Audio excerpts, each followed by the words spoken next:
පිස්සුවක් නැහැ තමුසෙත් එක්ක එක එක තැන් වල යන්න. හැබැයි හොඳට මතක තියාගන්නවා. අකිල ගැන මොනවා හරි බොරුවක් කියලා තිබ්බොත් තමුන්ට වෙන දේ තමුන්ටවත් හිතා ගන්න බැරි වෙයි.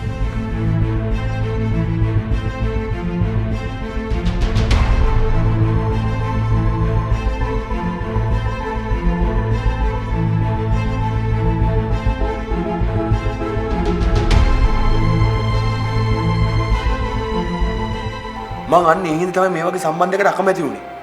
ඕගොල්ලෝ කවුරුවක්වත්ම කියන කිසි දෙයක් තේරුම් ගන්න જાතියක් නෙවෙයි. මට මගේ නිදහස ඉන්න ඕනේ.